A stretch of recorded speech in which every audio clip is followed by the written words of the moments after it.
Krishna Hare Hare Hare Rama Hare Rama Rama Rama Hare Hare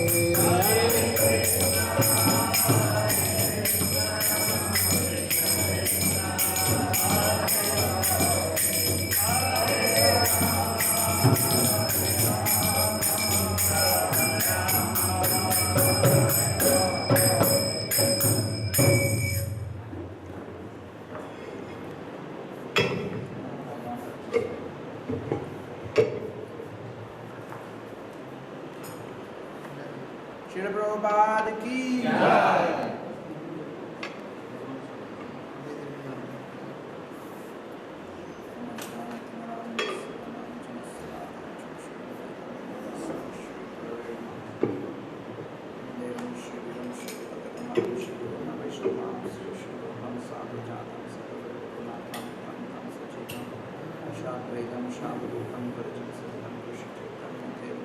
Shri Radha Krishna Pada Hare Krishna Krishna Krishna Hare Hare Hare Rama Rama Rama Hare Hare.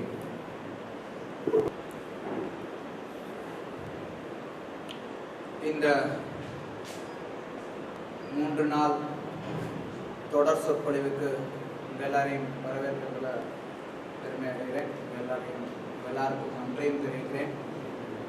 என்னுடைய இந்த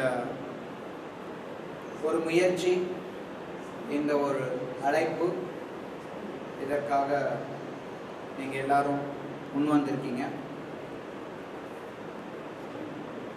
sound பத்தல.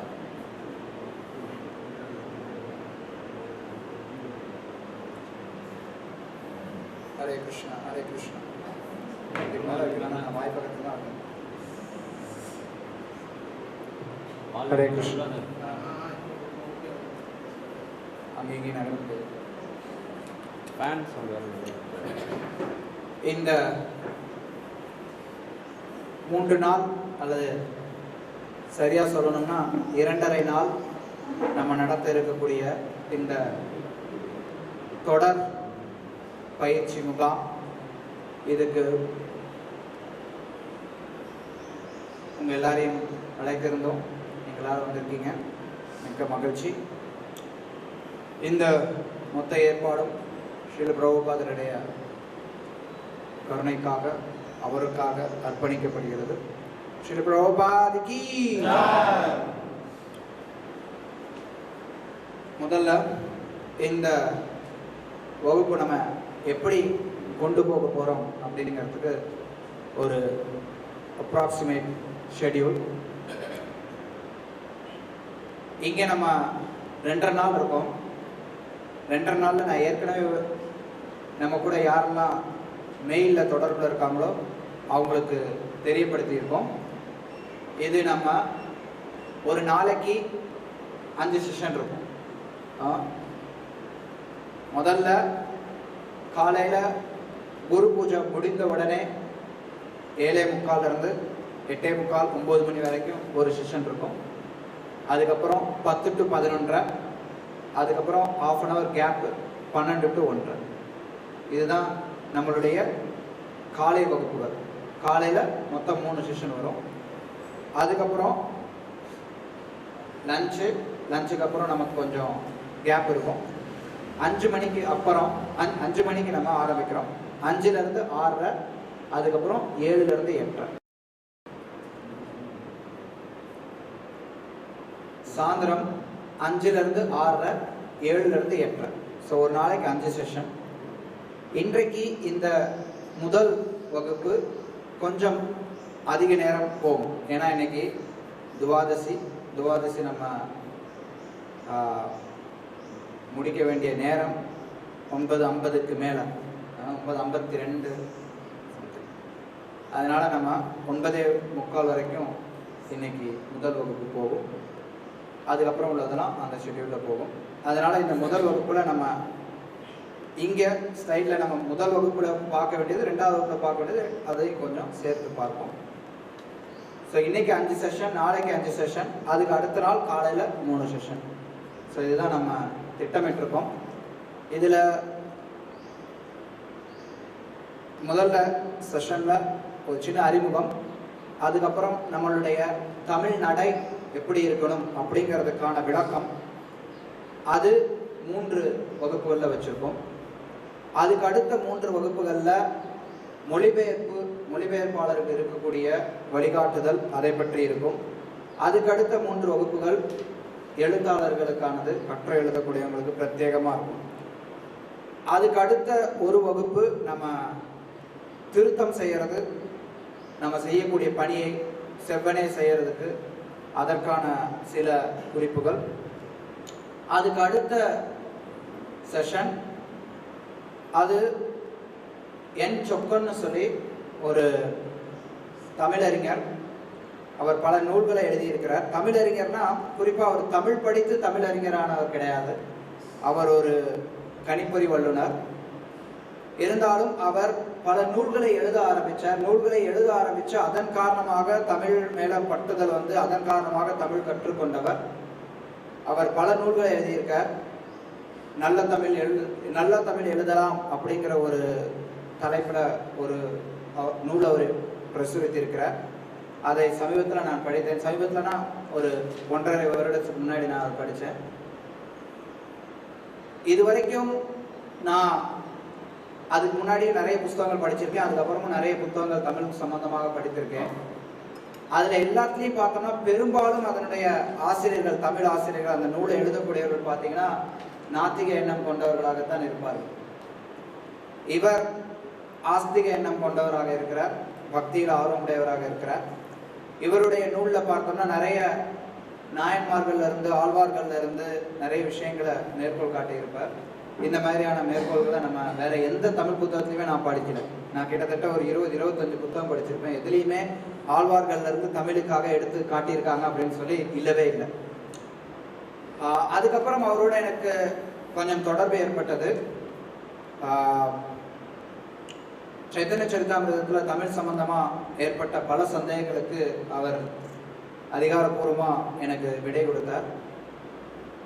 அது மட்டும் இல்லாமல் இப்போ உங்களுக்கு சிலருக்கு தெரிஞ்சிருக்கலாம், சமீபத்தில் தமிழ்நாட்டில் இந்த தமிழ் பாடநூல் அதை வந்து அதுக்கு இருக்கக்கூடிய சிலபஸை மாற்றிட்டு இருக்காங்க. அதுக்காக ஒரு குழு அமைச்சிருக்காங்க. அந்த குழுவில் தமிழ் சார்பில் இடம்பெற்றிருக்கக்கூடியதில் இவரும் ஒருத்தர். ஸோ அவர் ஒரு செஷனுக்கு நான் கூப்பிட்டுருக்கேன். அவர் சில விஷயங்கள் அன்னைக்கு வரும்போது பேசுவார். அதுக்கு அடுத்த செஷனில் நம்ம இறுதியாக சில விஷயங்களை பேசுவோம். இப்போ நீங்கள் யோசிக்கலாம், சில விஷயங்கள் இங்கே 3ஆக நான் பிரிச்சிருக்கேன். பொதுவாக பார்க்குறப்ப இந்த வகுப்புகள் எல்லாத்தையும் முதல்ல தமிழ் நடையை பற்றி எடுத்துரைக்கிறதாகவும், அடுத்ததாக மொழிபெயர்ப்புக்கு உரிய விஷயங்களாகவும், அதற்கு அடுத்ததாக கட்டுரை எழுதுறதுக்கு உரிய விஷயம் அப்படின்னு சொல்லி 3ஆக நான் பிரிச்சிருக்கேன். ஆனால் 3மே ஒன்றுக்கொன்று தொடர்புடையது. நீங்க நினைக்கலாம், நான் வந்து ஒரு பிழை திருத்தம் செய்யக்கூடியவன் தானே, எனக்கு இது தேவையா அப்படின்னு நீங்க நினைக்கலாம். இல்லை நான் கட்டுரை எழுதக்கூடியவன் தானே, எனக்கு இது தேவையா அப்படின்னு நினைக்கலாம். நான் மொழிபெயர்ப்பாளர் தானே, எனக்கு இன்னொன்று தேவையா அப்படின்னு நீங்க நினைக்கலாம். ஆனா இது எல்லாமே ஒன்றுக்கொன்று தொடர்புடையது.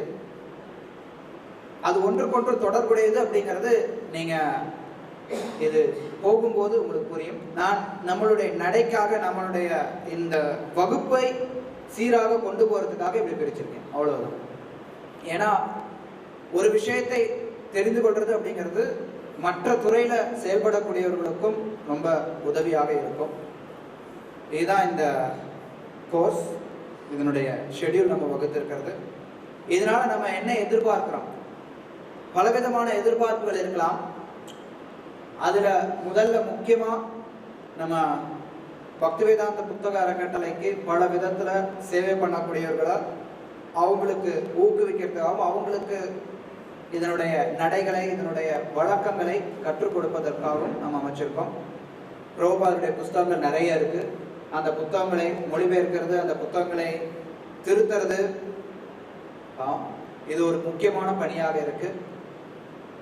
அது மட்டும் இல்லாம பகவத் தரிசனத்துல கட்டுரை எழுதுறோம். நம்ம இது ஒரு பக்கம் பக்தி வேதாந்த புத்தக அறக்கட்டளையினுடைய தேவை. அதே நேரத்தில் நம்மளுடைய இஸ்கான் அப்படிங்கிற சொசைட்டி எடுத்துக்கிறப்ப அதில் நம்மளுடைய தேவை நிறைய இருக்கு. பக்தி வேதாந்த புத்தக அறக்கட்டளை ஒரு குறிப்பிட்ட முக்கியமான தேவை இருக்கு. அது இல்லாமல் இஸ்கான் பக்தர்கள் எல்லாருக்கும் அங்கங்க எல்லாருக்கும் பலவிதமான தேவைகளும் இருக்கும். புத்தகங்களில் ஈடுபடுறவங்க இஸ்கான் சார்பாக கூட வேற புத்தகங்கள்லாம் இருக்கு. அந்த புத்தகங்களில் ஈடுபடுறவங்களுக்கு அது ஒரு பக்கம் இருந்தால் கூட பலர் இன்றைக்கு பிரச்சாரத்தில் ஈடுபடுறோம். பிரச்சாரத்தில் ஈடுபடுறவங்களுக்கும் இது ரொம்ப முக்கியம். ஏன்னா எங்க நம்ம தமிழை முறையாக பிரயோகித்து முறையா நம்மளுடைய செயல்பாடுகளை கொண்டு வர்றோமோ அப்போ அதில் இருக்கக்கூடிய பலன் வேறுபட்டதாக இருக்கும். ஏதோ நம்ம ஒரு விஷயத்தை ஒரு விதத்தில் புரிஞ்சுட்டு செயல்படுறதை காட்டிலும் அதை முறையாக செயல்படுறதுங்கிறது ரொம்ப முக்கியம். ஒரு சின்ன உதாரணம் கொடுக்குறேன், பின்னாடியே வரும், இருந்தாலும் நான் ஒரு உதாரணம் கொடுக்குறேன். என்ன அப்படின்னா, அச்சிந்தியா, இன்கன்சியூவபிள் அப்படிங்கிற ஒரு வார்த்தை நம்ம அதிகமாக உபயோகப்படுத்தக்கூடிய ஒரு வார்த்தை. இது மொழிபெயர்ப்பாளருக்கு தேவையா, நடையை பின்பற்றக்கூடியவருக்கு தேவையா, இல்ல எழுதக்கூடியவங்களுக்கு தேவையா அப்படின்னு சொல்லி நீங்க ஒரு விதத்தை பிரிக்க முடியாது. பிரிக்க முடியுமா? இது எல்லாரும் தெரிஞ்சுக்க வேண்டிய ஒரு விஷயம் தான். இதுல அச்சிந்தியா, இன்கன்சியூவபிள் என்ன மொழிபெயர்ப்பாங்க? என்ன மாதிரி மொழிபெயர்க்கிறீங்க? புரிந்து கொள்ள முடியாத, சிந்தனைக்கு அப்பாற்பட்ட. அதுதான் சரி, அதுதான் நான் சொல்லுவேன். புரிந்து கொள்ள முடியாதுன்னு சொல்லிட்டீங்கன்னா அப்புறம் என்னத்துக்கு தத்துவம் பேசணும்? நம்ம நிறைய நேரங்கள்ல அச்சிந்தியா அப்படின்னா புரிந்து கொள்ள முடியாது பிரபு அப்படின்ட்டு விட்டுருவாங்க. புரிந்து கொள்ள முடியாது அப்படிங்கிறதுக்கு வந்து இன்கன்சீவபிள்ங்கிறதுக்கு அர்த்தம் அது கிடையாது. அச்சிந்தியங்கிறதுக்கு அர்த்தம் அது கிடையாது. அச்சிந்திய, சிந்தனைக்கு அப்பாற்பட்டது, அதுதான் சரியான வார்த்தை. அச்சிந்திய அப்படின்னா புரிந்து கொள்ள முடியாதுன்னா அப்புறம் என்னத்துக்கு நம்ம தத்துவம் பேசணும்? சாதா இன்கன்சியூபிள் அப்படின்னா சாதாரண மனிதனுடைய அறிவிற்கு அப்பாற்பட்டது. ஆங்கிலத்தில் சொல்லணும்னா ஆங்கிலத்தினுடைய அந்த வார்த்தைக்கு அர்த்தம் வந்து அறிவிற்கு அப்பாற்பட்டது. ஸோ இது வந்து எல்லாருக்கும் பிரயோஜனமானது, அதுக்காக சொல்ல வரேன். இது ஒரு பிரச்சாரத்தில் ஈடுபடுறவங்களுக்கும் இந்த வார்த்தைகளை, இதனுடைய அர்த்தங்களை புரிந்து செயல்படுறது அப்படிங்கிறது முக்கியமாக உதவியாக அமையும். அது மட்டும் இல்லாமல் இன்றைக்கு நிறைய மக்கள் அது என்ன சொல்ற, சமூக வலைத்தளங்களுக்குள்ளார பிரச்சாரம் செய்ய வேண்டிய ஒரு சூழ்நிலை இருக்கு.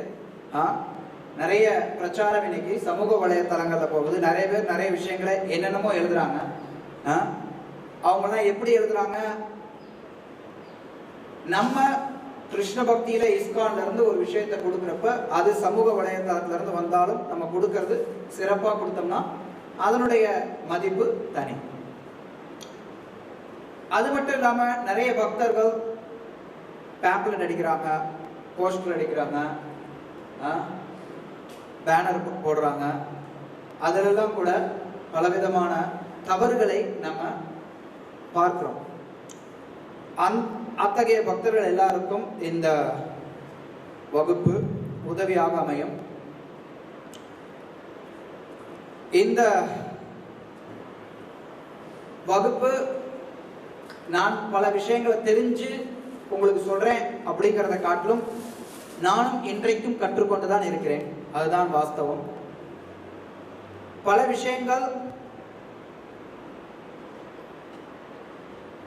இன்னும் சொல்ல போனோம்னா சைத்தன்ய சரிதாமிருதத்துக்கு வேலை செய்யும் போது நான் கற்றுக்கொண்ட விஷயங்களே நிறைய இருக்கு. அதாவது சைத்தன்ய சரிதாமிருத பணி அப்படிங்கிறதுலையும் குறிப்பா அந்த பணி கிட்டத்தட்ட 5 வருடம் 6 வருடமா போயிட்டு இருந்தது. அதுல ஒரு 1.5 வருஷத்துக்கு முன்னாடி நான் தெரிந்து கொண்ட விஷயங்கள் பல, இன்னும் தெரிந்து கொள்ள வேண்டிய விஷயங்களும் பல இருக்கு. என்னுடைய தரப்புல இருந்து சொல்லணும்னா என்னுடைய இந்த பணியில நான் தெரிந்து கொண்டது எல்லாமே சுயமா தெரிஞ்சுக்கிட்டது, இல்லை சில புத்தகங்களை படிச்சு தெரிஞ்சுக்கிட்டது. பொதுவாக இந்த மாதிரி தெரிஞ்சுக்கிறது வந்து கொஞ்சம் நீண்ட நெடும் பயணம். இந்த சேவையில நான் கிட்டத்தட்ட 14 வருடமா ஈடுபடுறேன். இருந்தால் கூட இன்னும் அதுல எனக்கு விஷயங்கள் தெரியும்னு நான் சொல்லிட முடியாது. நிச்சயமா எனக்கு தெரியாத விஷயங்கள் பல இருக்கு. இவங்க என்ன செய்றாங்க, ஏன் இவ்வளவு நேரம் எடுத்துக்கிறாங்க, ஏன் இப்படி செய்றாங்கிறதுக்கு அவங்களால புரிஞ்சுக்கவே முடியாது. யார் இதுல வேலை செய்றாங்களோ அவங்களால தான் அதை புரிஞ்சுக்க முடியும்.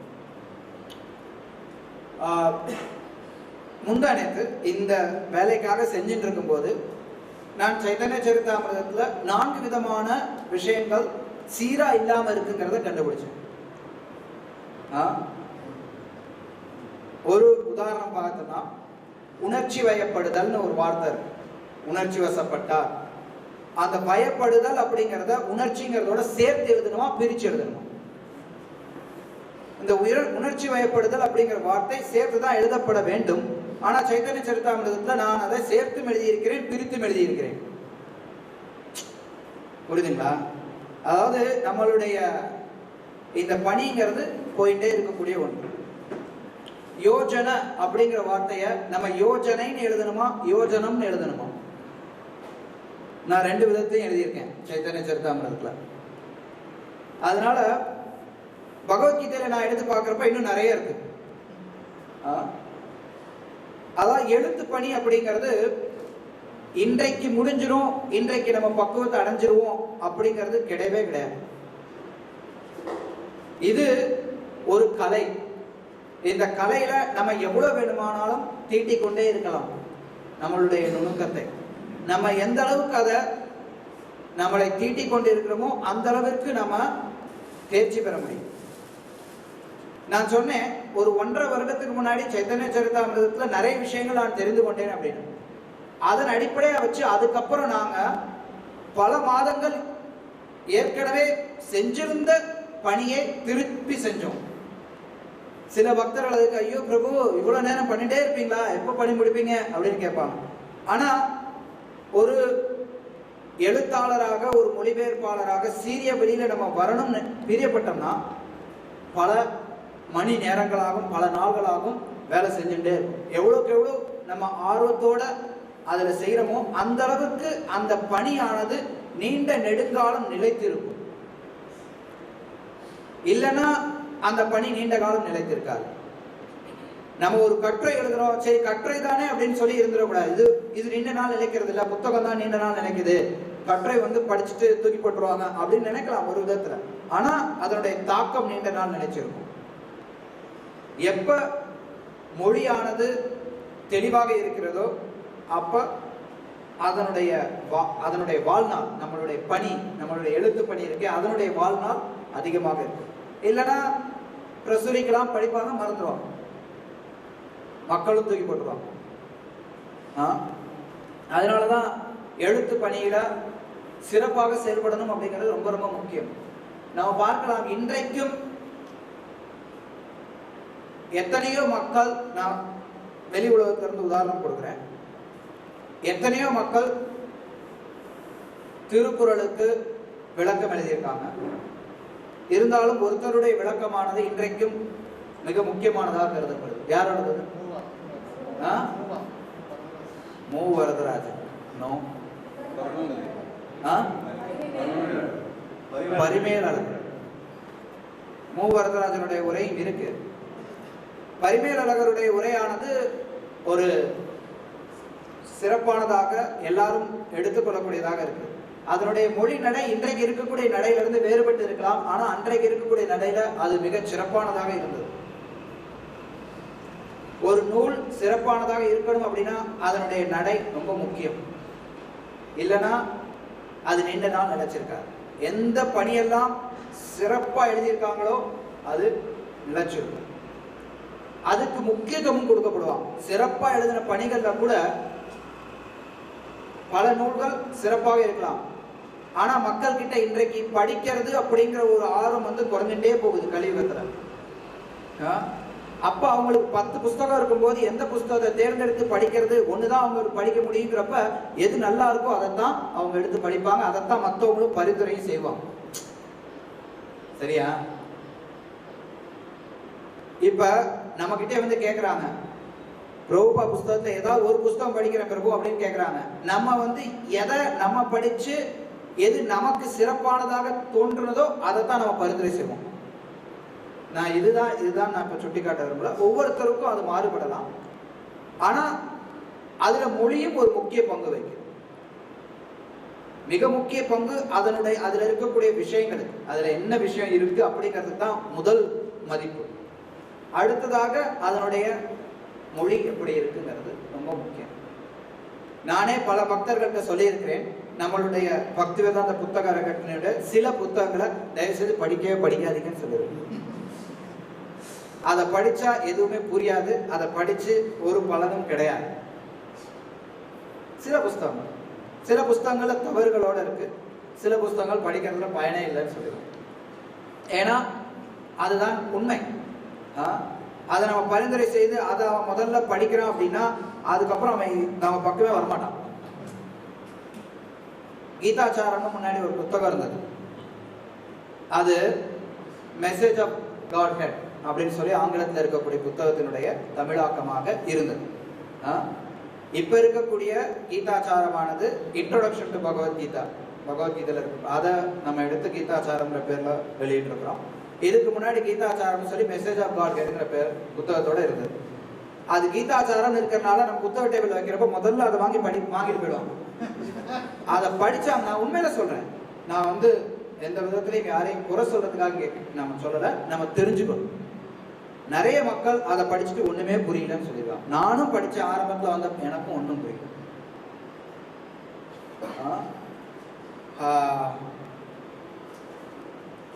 அதுல சில வார்த்தைகள்லாம் உபயோகப்படுத்தியிருப்பாங்க.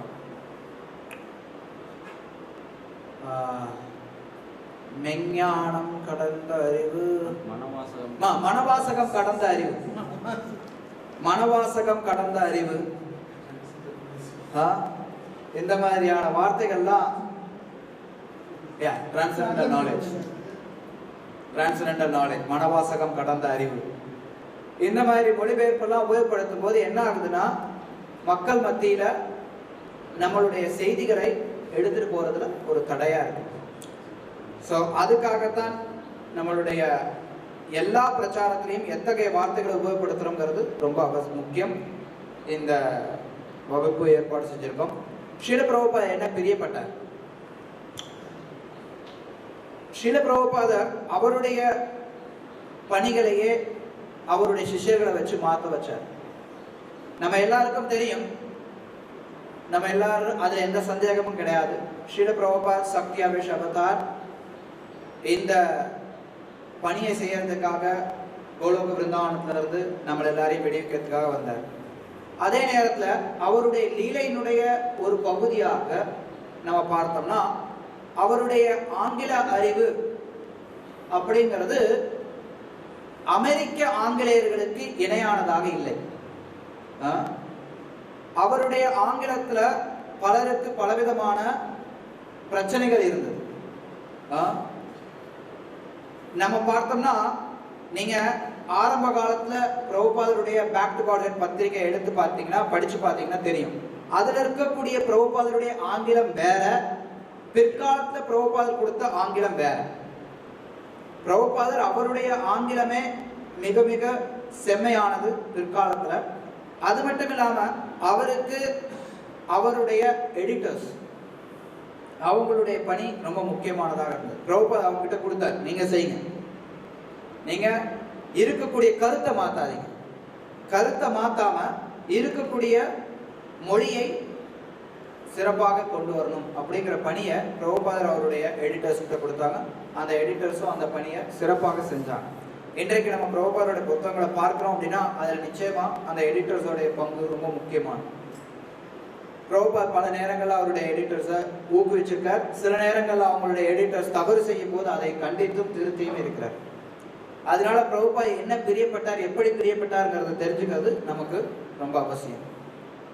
சில பிரபுபாத் அவருடைய வார்த்தைகள், அதுல இருக்கக்கூடிய இலக்கணம், அதுல இருக்கக்கூடிய பங்க்சுவேஷன் மார்க், அது கூட அவர் ரொம்ப கவனமா இருப்பார்.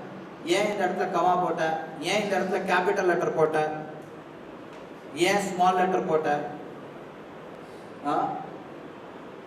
ஒவ்வொரு விஷயத்தையும் பிரபுபா கவனமா பார்த்துருக்கிறார். இது அதனுடைய விளக்கங்கள்லாம் நம்ம இந்த செமினார்ல கொடுக்க போறது கிடையாது. ஆனா நீங்க எடுத்து பார்த்தீங்கன்னா தெரியும். பிரபுபா ஒரு நீண்ட கடிதம் இருக்கும், அதுல பாத் ஆஃப் பெர்ஃபெக்ஷன் நினைக்கிறேன், அதனுடைய பிரதி பிரபுபா பார்த்துருக்காரு. அதுல இருந்து ஒரு பக்கத்தை எடுத்து அதுல இந்த இதெல்லாம் இப்படி இப்படி இருக்கு, மாறி இருக்கு, இது இப்படி இருக்க வேண்டாம், அப்படி இருக்க வேண்டாம்னு சொல்லி பிரபுபா அதை மாற்றி இருக்காரு. சில நேரங்களில் பிரபுபா பார்த்தோம்னா அவருடைய சிஷ்யர்களுடைய பொறுப்புல ஏறக்குறை முழுமையா ஒப்படைச்சார். 1976 திரு ஜெயதீத மகாராஜ் ஸ்ரீமத் பாகவதம் முதல் ஸ்கந்தத்துக்கு மாற்றி அமைச்சார். அதை மாத்தினார். ஏற்கனவே இருந்த நூலை திருத்தி எழுதினார். அப்ப அவர் அதுக்கான பிரதியை எடுத்துட்டு போய் பிரபுபாதை காட்டினார். இது இப்படி மாத்திருக்கேன், அது அப்படி மாத்திருக்கேன். சில விஷயங்கள் பிரபுபாதை காட்டினார். பிரபுபா சில விஷயங்களை பார்த்துட்டு அவருக்கு நம்பிக்கை இருந்தது. ஓகே, பிரிண்ட் பண்ண. பிரபுபாது எல்லா கரெக்ஷனையும் பார்த்தாருன்னு கிடையாது. சில விஷயங்களை பார்த்துட்டு பிரிண்ட் பண்ண. சில நேரங்களில் பிரபுபாத் உட்காந்து ஆரம்ப காலத்துல உட்காந்து சில விஷயங்களை சொல்லிக் கொடுத்தார். அதுக்கப்புறம் அவருடைய சிஷ்யர்கள் மேல நம்பிக்கை ஏற்பட்டு அவங்கள அந்த காரியத்தை செய்ய சொல்லி ஒப்படைத்தார். அதே நேரத்தில் பிரபுபாத் ரொம்ப கவனமா இருப்பார். அவர் சொல்லியிருக்காரு இந்த கடிதத்துல, don't present any shabby things. We have to do things very dexterously. Simply we have to see that in our book there is no spelling or grammatical mistake. We do not mind for any good style. Our style is Hare Krishna. But still we should not present a shabby thing. See, இந்த ரெண்டையும் balance பண்றது ரொம்ப முக்கியம். நமக்கு ரொம்ப பக்குவமாக பல எழுத்தாளர்கள் இருக்காங்க தமிழ்ல. அந்த அளவுக்கு நமக்கு திறன் வரணும் இருந்தா வசதி உபயோகப்படுத்திக்கலாம், தவறில்லை. பேச்சாளர்கள் இருக்காங்க, ரொம்ப அற்புதமான பேச்சாளர்கள் எழுத்தாளர்களா இருக்காங்க. அந்த மாதிரி நம்மளால வர முடியுமா முடியாதான்னு தெரியாது. இருக்கும் இல்லைங்கிறது ரெண்டாவது விஷயம். பிரபுபாத் என்ன சொல்றார், நம்மளுடைய ஸ்டைல் என்னன்னா ஹரே கிருஷ்ணா, கிருஷ்ணரை கொண்டு போய் சேர்க்கணும், அதுதான் நம்மளுடைய நோக்கம். அதே நேரத்துல ஏனோ தானோ எதையோ ஒண்ணு கொடுத்துடக்கூடாது. Don't present anything shabby.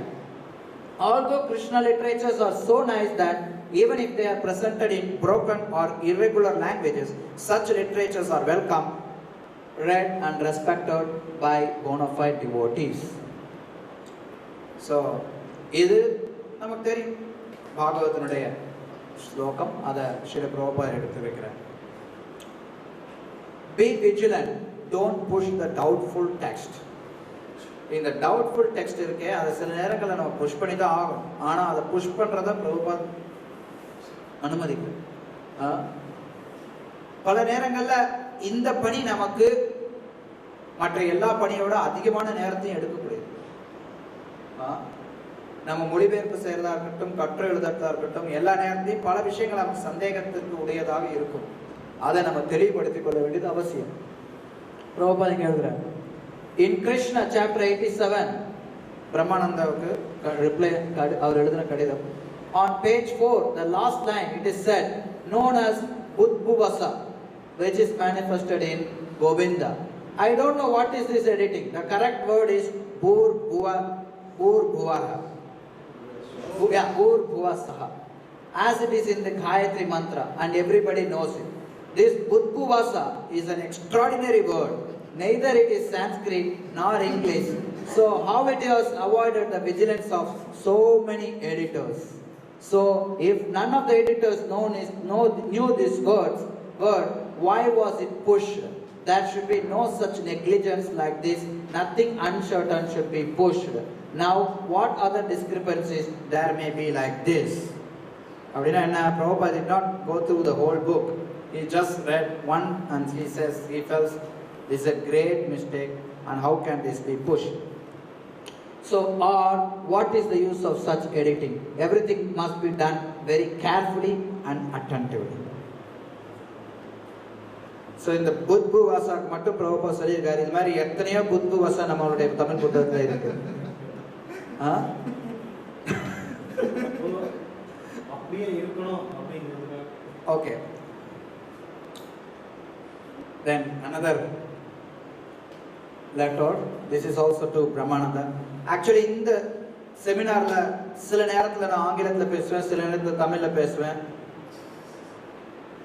ஏன்னா இது தமிழும் ஆங்கிலமும் கலந்த விஷயங்களை கற்றுக்கொள்றதுக்கான ஒரு seminar. Okay, please see editorial work is done nicely. Regarding the topmost yoga in the blueprint, there are many mistakes. I am pointing out some of them as follows. Ida, I am book சொன்னேன், path of perfection சொன்னேன். Okay, sorry. Time this is topmost yoga. Small book, Prabhupada found some mistake. On page 48, on the banks of Ganges near Dipti. This is not Dipti, this is Delhi. In this way, I have read the books sporadically, not very minutely. I think it should be gone through once more very carefully, and all the mistakes that are still existing there should be corrected. If the books are printed with spelling mistakes and other mistakes, that will be a discredit for our publication. So please see that the editorial work is done very nicely. See, the important point Prabhupada mentioning here is that this will be a discredit to our publication. That's really important word. Serious people will not take the book seriously if the book is with mistakes. That's the whole point.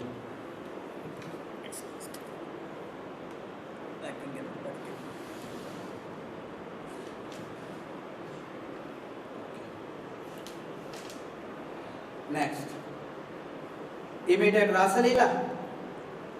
Prabhupada சொல்றார், சில நேரங்கள்ல அவர்கிட்ட அவருடைய சிஷ்யர்கள் சொன்னாங்க, பிரபுபாத் நீங்க ஆரம்ப காலத்துல வெளியிட்ட நூல்கள்ல தவறு இருந்தது, அதனால நாமளும் கொஞ்சம் தப்பா போட்டுக்கிறோம் அப்படின்னா. அப்படி நேரடியா பச்சையா அவங்க சொல்லல, அதனால இதுலயும் கொஞ்சம் கொஞ்சம் தவறு இருந்தா இருந்துட்டு போட்டுமே அப்படிங்கிற மாதிரி பிரபுபாட்ட சொன்னப்ப அவர் கொடுத்த பதில் இது. என்னுடைய புஸ்தகத்தை தவறு இருந்ததுங்கனால நீங்களும் தப்பு, கிருஷ்ணர் ராசலீலை செஞ்சார் அப்படிங்கறனால நீங்களும் செய்ய முடியுமா அப்படின்னு கேள்வி கேட்கிறார். So far you are telling me that some devotees consider that because there may be some grammatical discrepancies in my Srimad Bhagavatam first canto, then they may also be allowed to translate with errors accepted. This is especially regarding translation. This is just like imitating Rasalila. When you do all other things like Krishna, then you can do Rasalila. If you can do the things how Prabhupada did, so you can also translate with errors. This is what Prabhupada is saying. If you can do like me, then you do books also like me with mistakes, no problem. But it is not like that. There was a need of hour during Srila Prabhupada's time. So Srila Prabhupada was pushing his books so fast. Unless he did it so, we would not have this many books of Prabhupada. So that's what Prabhupada is saying. But in translation, you cannot allow the mistakes to exist. Okay, these are what Prabhupada wanted. I just gave few slides. There are so many letters, so many conversations, so many instructions on the books. I will go through each and every session some course. Each and every session, each and every topic, like translation, editing, and writing, and like that. Okay, I will go through the next thing. What is the qualification required for someone who wants to work on the book? This is not all in all. First thing is spiritual qualification. Srila Prabhupada insisted upon that very much. One needs to be spiritually qualified if one has to work on anything spiritual. Then only it will have the effect. Apart from the spiritual qualification, what are the main things required for this kind of service? 3 things: time, inclination, capacity. These are the 3 important things required to do this service. Time. இந்த புத்தக வேலை எடுத்துக்கிட்டோம்னா எவ்வளவு நேரம் ஆகுதுங்கிறதுக்கு ஒரு அளவே இருக்காது. வேலை செய்யாத வரைக்கும் உண்மையிலே யாருக்குமே புலப்படாத ஒரு சேவை அப்படின்னா இந்த நூல் பணியில, எழுத்து பணியில ஈடுபடுறது அப்படிங்கிறது தான். எவ்வளவு நேரம் எடுத்துக்கும் எவ்வளவு நாள் எடுத்துக்கும் கணக்கே கிடையாது. நீண்ட நெடு நேரத்தை எடுக்கக்கூடிய ஒரு பணி. சாதாரணமா ஒரு புத்தகத்தை நீங்க 1 மணி நேரத்துக்கு 30 பக்கம் படிக்கிறீங்க அப்படின்னா நீங்க எளிமையான பணி, இந்த புத்தக பணியிலே ரொம்ப எளிமையான பணி ப்ரூஃப் ரீடிங். நீங்க ப்ரூஃப் ரீடிங் எடுத்து உட்கார வச்சு ஒழுங்கா படிக்கணும்னு நினைச்சீங்கன்னா 10 பக்கம் படிச்சீங்கன்னா பெரிய விஷயம். கடகடனும் ப்ரூஃப் ரீடிங்கும் பண்ணலாம், தப்பு கண்டுபிடிக்க மாட்டீங்க. நம்ம பொதுவா சொல்லுவோம் எல்லார்ட்டையும், பக்தர்கள்னா குற்றம் காணக்கூடாது அப்படின்னு சொல்லி. ஆனா இந்த துறையில யார் இருக்காங்களோ அவங்களுடைய சேவையை குற்றம் கண்டுபிடிக்கிறது தான். இந்த வகுப்புலையும் நம்ம பல பக்தர்களுடைய பலவிதமான குற்றங்களையும் இங்கே பார்ப்போம். நான் சில சாம்பிள்லாம் வச்சிருக்கேன். பல பக்தர்களுடைய பணியில இருக்கக்கூடிய குற்றங்கள். இது யாரையும் சுட்டி காட்டுறதுக்காகவோ அவங்கள குறை சொல்றதுக்காக கிடையாது, நம்ம கற்றுக்கொள்றதுக்காக. இதுல நிறைய நேரம் எடுத்துக்கொள்ளும். எல்லாருக்கும் எல்லா பிழையும் படாது. எவ்வளவுக்கு எவ்வளவு நம்ம நேரத்தை எடுத்துக்கிறோமோ அவ்வளவுக்கு எவ்வளவு நம்மளால அதை நல்லா நுணுக்கமாக பார்த்து கொள்ள முடியும். இதனுடைய முக்கியத்துவம் என்ன அப்படின்னு தெரியலன்னா இதுக்கு நேரம் செலவு பண்றதுக்கு நம்ம முன் வர மாட்டோம். போதும் போதும் போதும் ஏதோ அனுப்பிவிடுவோம். அந்த ஒரு மனப்பான்மை எளிமையா வரும் இந்த சேவையில்.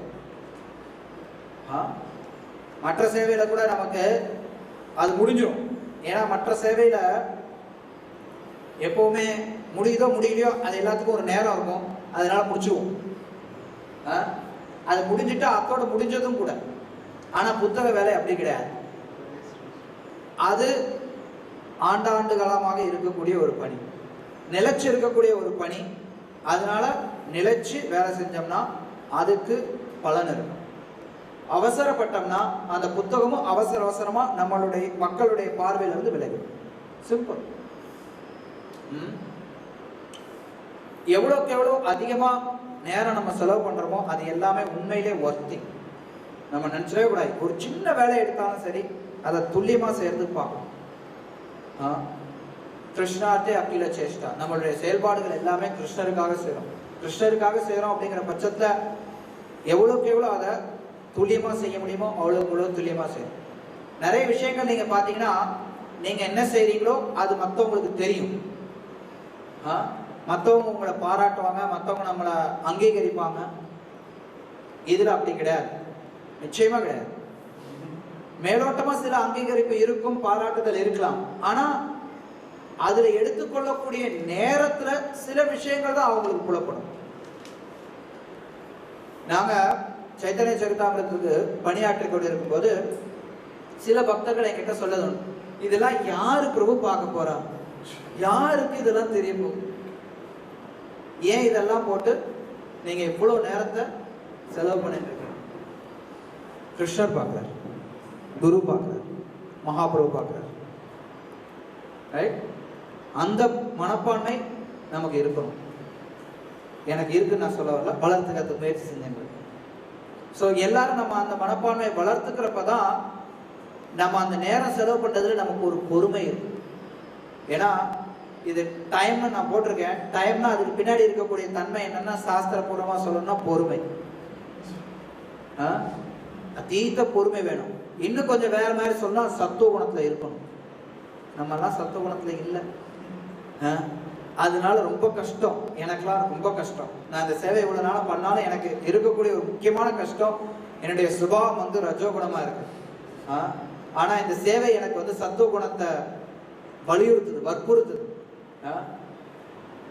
இந்த சேவைக்கு செய்யணும்னா சத்துவ குணத்துல இருந்தாதான் செய்ய முடியும். ஆனா சத்துவ குணத்துல இருக்கிறவங்களுக்கு அது இயற்கையா இருக்கு. ஆனா பெரும்பாலும் கலியுகத்துல எல்லாருமே ரஜோ குணத்துல தான் நம்ம இருக்கோம். அதனால நமக்கு அது கொஞ்சம் சிரமமான ஒரு சேவையாகவும் இருக்கலாம். எவ்வளவுக்கு எவ்வளவு சத்துவ குணத்தை வளர்க்கணுமோ அப்பதான் நம்மளால உட்கார முடியும். ஒண்ணும் கிடையாது. அடிப்படையில பல நேரத்துல நான் பக்தர்கிட்ட சொல்றது உண்டு, நம்ம எவ்வளவு நேரம் வேணாலும் அரட்டை அடிக்கலாம், ஒண்ணுமே இருக்காது. நம்ம பாட்டு உட்காந்து ஏதோ கதையெல்லாம் பேசிட்டு இருப்போம். பாகவதம் கிளாஸுக்கு உட்காரட்டும், உடனே தூக்கம் வரும். புஸ்தகத்தை எடுத்து உட்காரட்டும், உடனே தூக்கம் வரும்.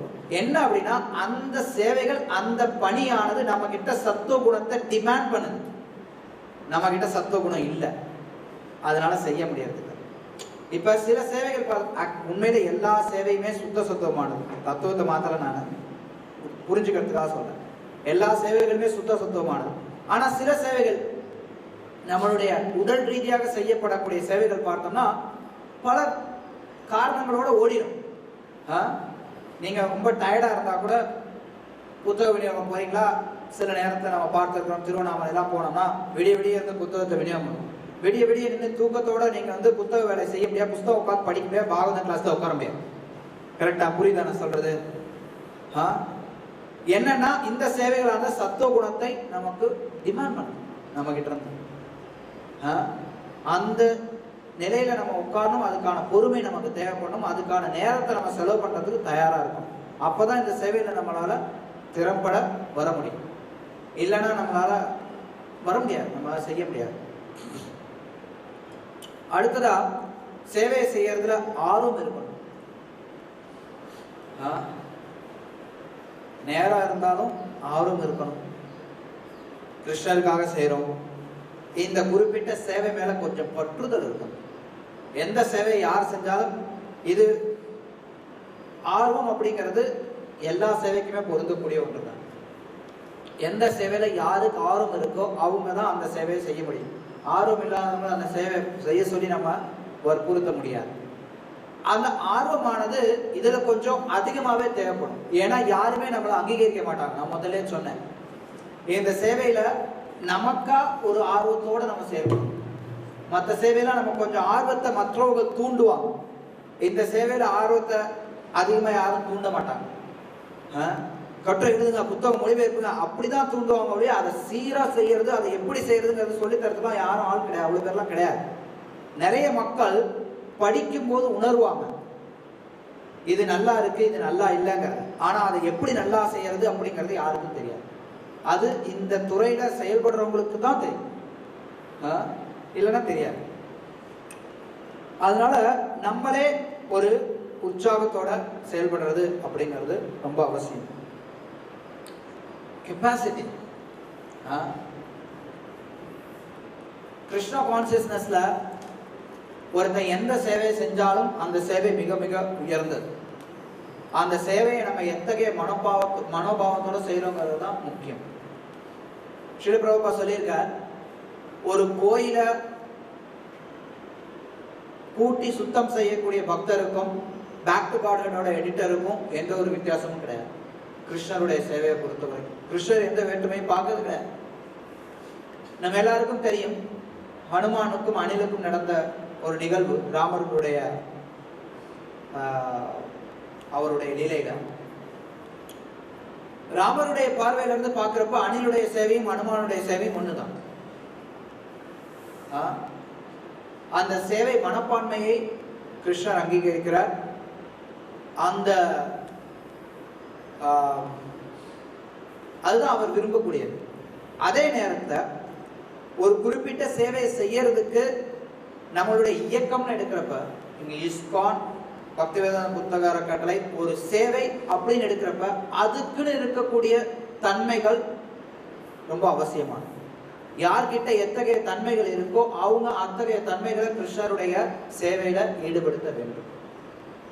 எல்லாருக்குமே புத்தி கூர்மையான தன்மை இருக்கும்னு சொல்ல முடியாது. சில பேர் வரைபட கலையில திறனுடையவர்களாக இருக்கலாம். சில பேர் வெளியில போய் நல்லா பிரசங்கம் பண்ணுவாங்க, எழுத சொல்லி கொடுத்தீங்கன்னா எழுத வராது. சில பேர் நல்ல புஸ்தக விநியோகம் பண்ணும்போது நல்லா புஸ்தகம் விநியோகம் பண்ணுவாங்க, நிறைய பேர்கிட்ட பேசுவாங்க.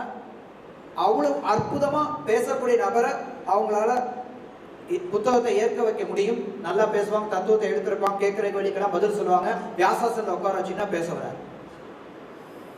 எஸ், ஏன்னா ஒவ்வொருத்தருக்கும் ஒவ்வொரு வெவ்வேறு விதமான தகுதிகள் திறமைகள் இருக்கு. இந்த சேவை உயர்ந்தது, அந்த சேவை தாழ்ந்தது நம்ம சொல்லிட முடியாது. ஆனா ஒவ்வொரு சேவைக்கும் அதற்குரிய திறன்கிறது அவசியம். எல்லாரும் எல்லா காரியத்தையும் செய்ய முடியாது, நம்ம அதுக்கான அவசியமும் கிடையாது.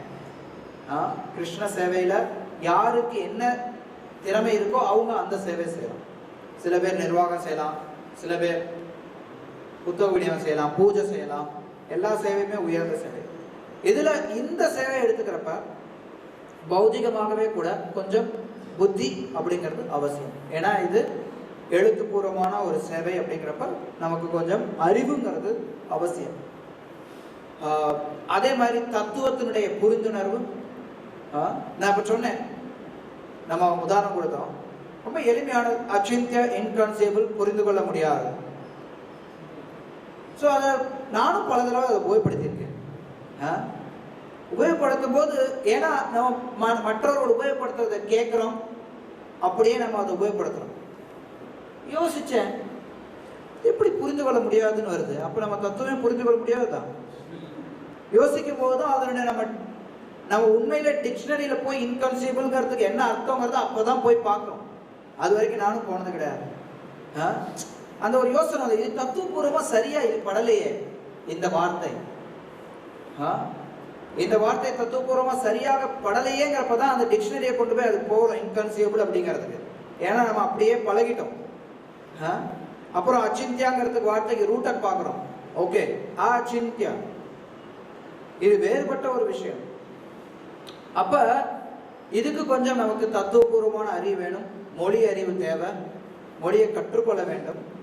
மொழியை கற்கிறதுல அதுக்கு எல்லையே கிடையாது. நம்ம பல நேரங்களில் பார்க்குறோம், எனக்கு நல்லா தமிழ் தெரியும்பாங்க, தமிழ் அறிஞர்களாக இருப்பாங்க, தமிழ் பேராசிரியர்களாக கூட இருக்கலாம். நாங்கள் ஒரு பேராசிரியர்கிட்ட நம்மளுடைய சைத்தன்ய சரிதாமிரதத்தை ஒப்படைச்சு அவங்களுடைய அபிப்பிராயத்தை கேட்டோம். அவங்க பார்த்துட்டு அதில் தப்பே கண்டுபிடிக்கணும். நான் பார்க்கும்போது நான் பல தவறுகளை என்னால் பார்க்க முடியும். அதாவது இது அவங்க இந்த பணியில ஈடுபடணும், அவங்களுக்கு அதனுடைய மொழி அறிவு இருக்கு, அதை எப்படி நடைமுறைப்படுத்துறதுங்கிறது அவங்களுக்கு அந்த அளவுக்கு பரிச்சயம் இல்லை. தெளிவாக சொல்லணும். இதுல அந்த அறிவை, அந்த பரிச்சயத்தை வளர்த்து கொள்றதுங்கிறது நீண்ட நெடிய பயணம். இந்த துறையில செயல்படணும் அப்படின்னா நீண்ட நெடிய பயணம், நீண்ட காலம் எடுக்கக்கூடிய ஒன்று. அதான் இந்த துறையில முழுமையாக செயல்படணும். நான் இங்க நான் முதல்ல சொன்ன மாதிரி இந்த உபன்யாசத்துல நம்ம கொடுக்கக்கூடியது எல்லா தரப்பட்ட மக்களுக்கும் உபயோகமானதாக இருக்கும். யார் ஒருத்தவங்க இந்த துறையில குறிப்பா தன்னை அர்ப்பணிக்கணும், தன்னுடைய செயல்பாடுகளை கொண்டு வரணும்னு நினைக்கிறாங்களோ அது நீண்ட நெடிய பயணமாக இருக்குது. அதனால பொறுமை ரொம்ப அவசியம். நல்லா எழுதணும் அப்படின்னா நல்ல விதமான விளைவு இருக்கும். சோம்பேறித்தனம் இருந்ததுன்னா ரொம்ப கஷ்டம். இருக்கிறதுலே ரொம்ப ரொம்ப மோசமான குணம் இந்த சேவையை பொறுத்த வரைக்கும் சோம்பேறித்தனம். ஆர்வமா எடுத்துப்பாங்க, செய்ய ஆரம்பிச்சதுக்கு அப்புறம் சோம்பேறித்தனம் அவங்களோட வாட்டம் இயற்கையாக இருக்கும். நான் இதை செஞ்சிடலாம் பிரபுன்னு எடுப்பாங்க. எடுத்து ஐயோ பிரபு ஒரு 4 முழுக்க உட்காந்தா எனக்கு 4 பக்கம் தான் நகருது, அவ்வளவுதான் நகரும். சரி, எவ்வளவு வருஷம் ஆனாலும் எவ்வளவு அனுபவம் வந்தாலும் ஒரு நாள்ல, ஒரு நாள் அப்படின்னா 8 மணி நேரம் 10 மணி நேரம் கணக்குல 10 பக்கத்துக்கு மேல பண்ண முடியாது. அதிகபட்சம் 15 பக்கம் பண்ணாங்க. மொழிபெயர்ப்பு பண்ணினா அதிகபட்சம் 15 பக்கம் பண்ணும். 10 பக்கத்துக்கு மேல பண்ண முடியாது. 10 மணி நேரம் உட்காந்து 1 மணி நேரம் ஒரு பக்கம் அனுபவம் இருந்ததுன்னா, என்னுடைய கணக்கு நான் சொல்றேன். நேற்று ஸ்ரீதர் ஸ்ரீனிவாஸ் பிரபு சொல்லிட்டு இருந்தார், 2.5 பக்கமா 2.5 பக்கத்துக்கு 3 நாள் ஆச்சு, 4 நாள் ஆச்சு. 2.5 பக்கம் 4 நாள் ஆச்சு. நேரம் அதிகமா எடுக்கும். போக போக போக போக தான் ஒருத்தரால இந்த வார்த்தைகள் இதுதான், இதுக்கு இப்படிதான் போகுதுங்கிறது புலப்பட ஆரம்பிக்கும். அனுபவம்ங்கிறது ரொம்ப. அதனால சோம்பேறித்தனத்துக்கு மட்டும் இடம் கொடுத்தீங்கன்னா நம்ம என்றைக்குமே ஒரு நல்ல மொழிபெயர்ப்பாளராக, நல்ல கட்டுரையாளராக வரவே முடியாது. ப்ரூஃப் ரீடிங் கூட அதே மாதிரி தான். எல்லாத்துலேயுமே நுணுக்கமாக பார்க்கணும். இது கிருஷ்ண உணர்வுல வெளியில இருக்கவங்களோட இருந்து ஒரு quotation. A biography of American president, old president Woodrow Wilson included an entertaining quotation about the preparation time needed for his speeches of varying length. கேள்விப்பட்டிருக்கலாம் சில பேருக்கு தெரிஞ்சிருக்கும். Here is an excerpt from the book. A member of the cabinet congratulated Wilson on introducing the vogue of short speeches and asked him about the time it took for him to prepare his speeches. He said, "It depends. If I am to speak 10 minutes, I need a week for preparation. If 15 minutes, 3 days. If half an hour, 2 days. If an hour, I am ready now." நம்ம யூசுவலா என்ன நினைப்போமோ ஆப்போசிட்டா நினைப்போம். கிடையாது. If you have to speak in summary, then you have to prepare more and more and more. If you have to elaborate, it is easy. If you want to write a sutra, I challenge you. You can write paragraph, pages and pages of literature. I will challenge you. You write one small poem with all the meaning condensed in it. It will take so much time. It is not so easy. So writing is like that also. He is speaking about the speeches. Here reference is for the speeches, but it is equally applicable for good writing. A condensed writing will have lot of meaning into it. Such condensed writing is also difficult for translation, I tell you.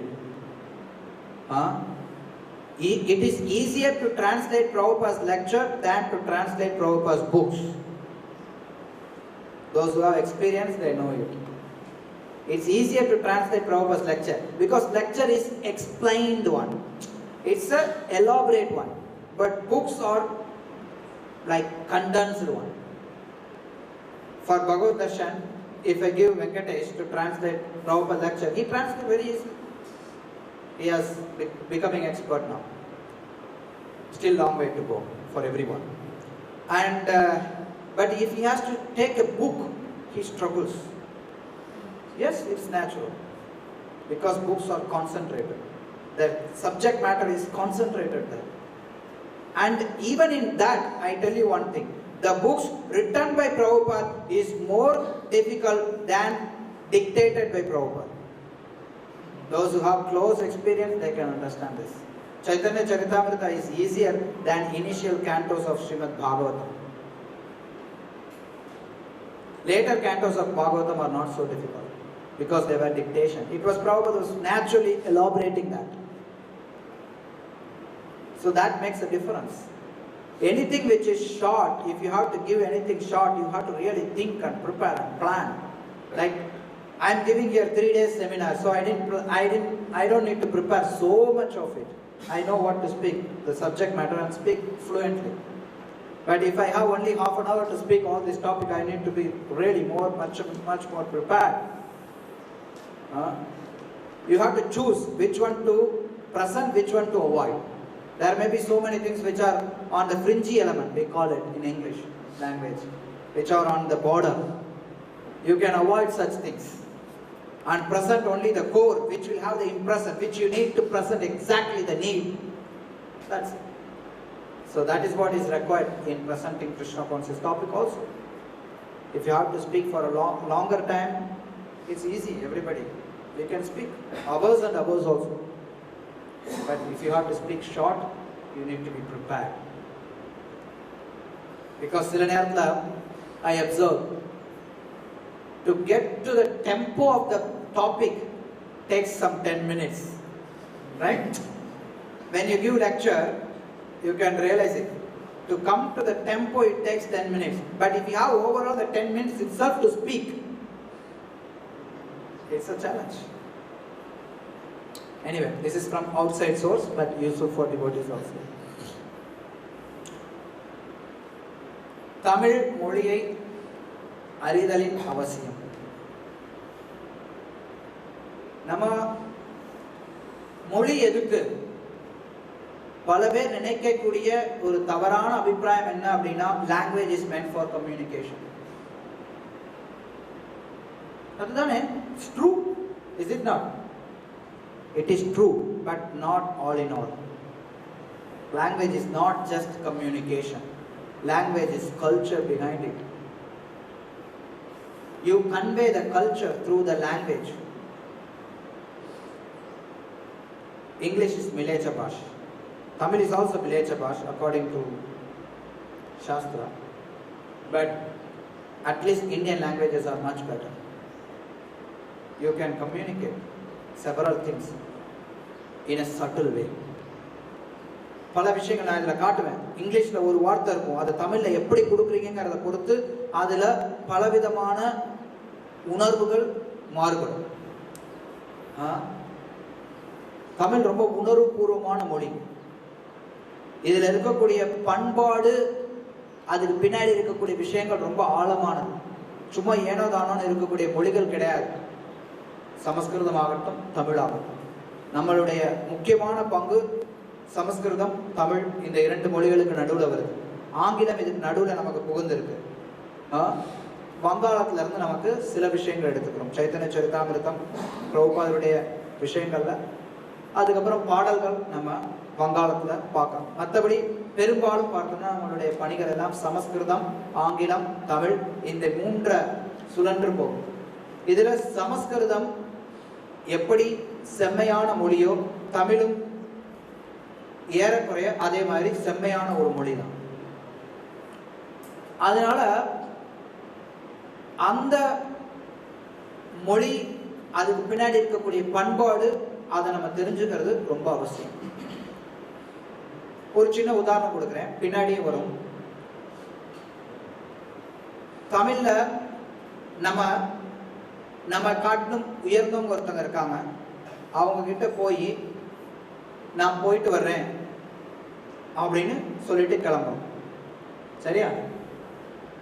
இது நம்ம இன்றைக்கு மேற்கத்திய மோகம், ஆங்கிலேய வழக்கம் இதெல்லாம் வந்ததுனால அப்படி சொல்றோம்.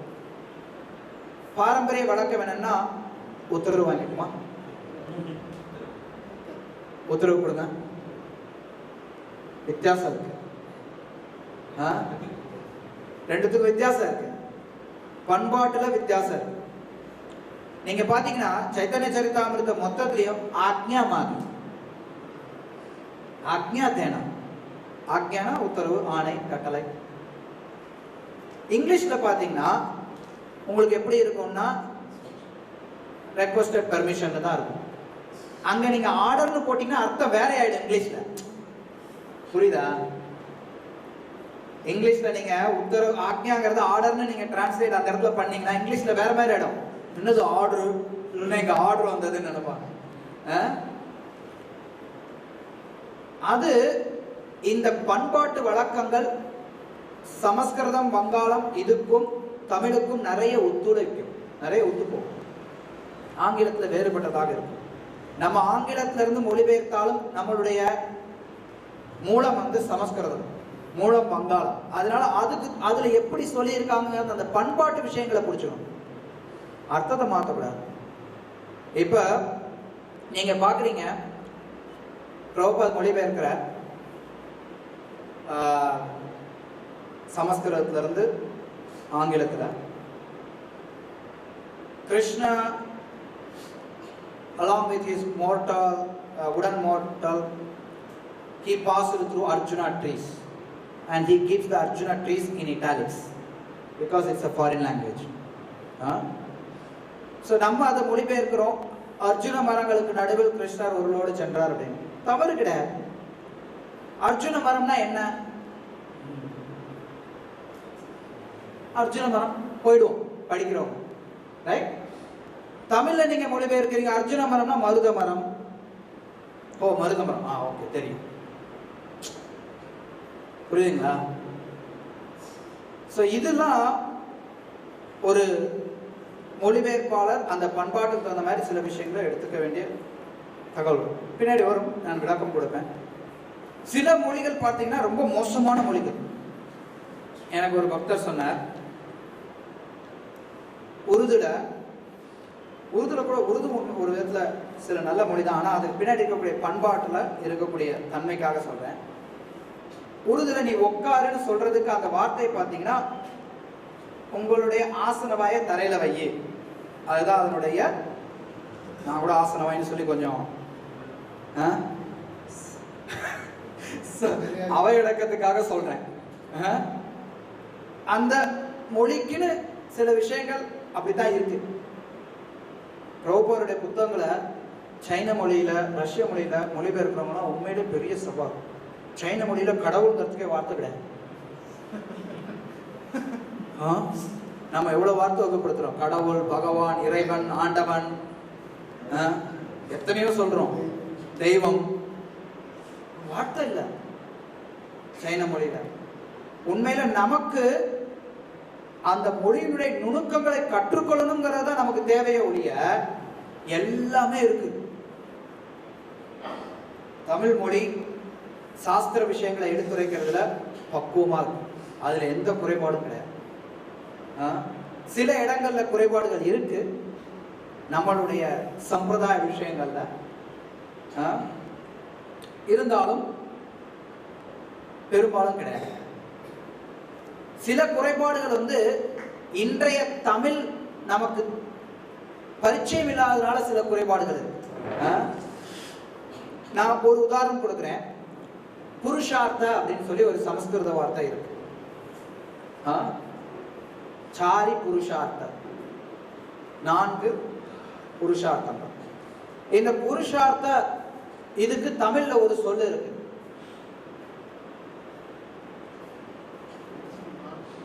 புருஷார்த்த அப்படிங்கிறதுக்கு ஒரு சொல் நேரடியா உபயோகப்படுத்தியிருக்காங்க தமிழ் நூல்கள்ல. நாற்பொருள். நாற்பொருள், 4 பொருள். தர்ம அர்த்த காம மோக்ஷா பிரபுபாதர் மொழிபெயர்க்கும் போது அவர் எப்படி சொல்லணும்? Religiosity, economic development, sense gratification and liberation. தமிழ்ல நம்ம எழுதணும்னா சில நேரங்களில் நானும் மொழிபெயர்ப்பும் கொடுக்கறது உண்டு. நம்ம நேரடியா எழுதணும்னு வர்றப்ப அறம், பொருள், இன்பம், வீடு, நிறைய இருக்கு. ஸோ இதெல்லாம் நம்ம கொஞ்சம் அந்த பண்பாட்டுக்கு பின்னாடி இருக்கக்கூடிய விஷயங்கள், இந்த நுணுக்கங்கள்லாம் தெரிஞ்சு கொண்டு மொழிபெயர்க்கிறதுங்கிறது அவசியம். நாற்பொருள் எழுதுனா புரியாது, அந்த ஒரு பிரச்சனை. அதான் அதுக்கு தான் நான் உதாரணம் கொடுத்தேன். புரியாதுங்கிறதுக்கு தான் நான் அதை உதாரணம் கொடுத்தேன். அதாவது தமிழ்ல சமஸ்கிருதத்தில் இருக்கக்கூடிய பல விஷயங்கள் இருக்கு, இன்றைக்கு நடைமுறையில இல்லை. அதுக்கு தான் நான் அதை நாற்பொருள்ங்கிறத ஒரு உதாரணமா கொடுத்தேன். நாற்பொருள் இன்னைக்கு எழுதுனா என்ன நாற்பொருள்மா அவனுக்கு தெரியாது. நான் சைத்தன்ய சரிதாமிரத்தை உபயோகப்படுத்தியிருக்கேன். சைத்தன்ய சரிதாமிரத்தை பின்னாடி ஒரு விளக்கம் கொடுத்துருக்கேன். அந்த இடத்த அந்த பொருளை ஒரு கிளாசரி கொடுத்துருக்கேன் பிறச்சேக்கையில். அந்த இடத்துல நான் அதுக்கு விளக்கம் கொடுத்துருக்கேன். ஏன்னா சில இடங்கள்ல அதை உபயோகப்படுத்தும் போது அது ரொம்ப செம்மையாக இருக்கு, அது இல்லாமல் உபயோகப்படுத்துறப்ப ஒத்து வரல. பெரும்பாலும் உபயோகப்படுத்த கிடையாது. நம்ம அது பகவத் தர்ஷனத்தை உபயோகப்படுத்துவோம் நிச்சயமா கிடையாது. ஸோ எங்க எதை எப்படி உபயோகப்படுத்துறோங்கிறதுலையும் வேறுபாடு இருக்கு. பல விஷயங்கள் நம்ம பல வார்த்தைகள் சைத்தன்ய சரிதாமிரத்தில் நான் உபயோகப்படுத்துறது பகவத் தர்ஷனத்தில் அப்படியே உபயோகப்படுத்த மாட்டேன். அச்சிந்திய சைத்தன்ய சரிதாமிரத்தில் நிறைய இடங்கள் அச்சிந்தியனே போட்டிருக்கேன். அச்சிந்திய பகவான் அச்சிந்திய சக்தி கொண்டவர். Bus Krishna has inconceivable potencies. கிருஷ்ணர் அச்சிந்திய சக்திகள் கொண்டவர். போதும். ஆனா பகவத் தர்ஷனத்தில் அதை நீங்க கொண்டு வரீங்க அப்படின்னா கிருஷ்ணர் சிந்தனைக்கு அப்பாற்பட்ட சக்திகளை கொண்டவர். அதனால எங்க நம்ம கொடுக்குறோம் அப்படிங்கிறதும் ஒரு டிரான்ஸ்லேட்டருக்கு தேவை. நம்ம ஆச்சாரியர்களும் அதை செஞ்சிருக்காங்க. பல நேரங்கள்ல நீங்க நம்மளுடைய நிலையிலிருந்து பார்க்குறப்ப பிரபுபாதருடைய உபன்யாசங்கள்ல பார்க்கும்போது பிரபுபாசன் சர்வதர்மான் பரித்தேஜ் போயிட்டே இருப்பார். அதுக்கு அர்த்தம் சொல்லணும்னு அவசியம் கிடையாது. நம்ம உபன்யாசம் கொடுக்கும் போதும் அதுக்கு அர்த்தம் சொல்லணும்னு அவசியம் கிடையாது. ஏன்னா அவங்க புரிஞ்சுப்பாங்கன்னு தெரியறப்ப இல்ல அப்படின்னா அங்க அர்த்தம் கொடுக்கணுங்கிற ஒரு தேவை ஏற்படும். ஏதோ ஒரு பப்ளிக் லெக்சர் கொடுக்குறோம் அப்படின்னா அங்க நம்ம சொல்லுவோம், இது கிருஷ்ணர் இது சொல்றாரு, எல்லா தர்மத்தையும் கைவிட்டுட்டு எங்கிட்ட சரணடை சொல்லி சொல்றாரு. ஸோ இது இயற்கையான அந்த தன்மையும் நம்ம புரிஞ்சுக்க வேண்டியது அவசியம். அதனால இது எல்லாமே நமக்கு அவசியமானது. அதுக்காக தான் இந்த பயிற்சி வகுப்பை நான் 3ஆக பிரிச்சிருக்கேன். தமிழ் நடைக்கான வழிகாட்டுதல், மொழிபெயர்ப்பிற்கான வழிகாட்டுதல், நல்ல தமிழ் எழுதுவதற்கான வழிகாட்டுதல். இந்த மூன்றுமே ஒன்றுக்கொன்று தொடர்புடையது. அதனால் இந்த மூன்றையும் நம்ம ஒவ்வொன்றாக பார்க்கலாம்.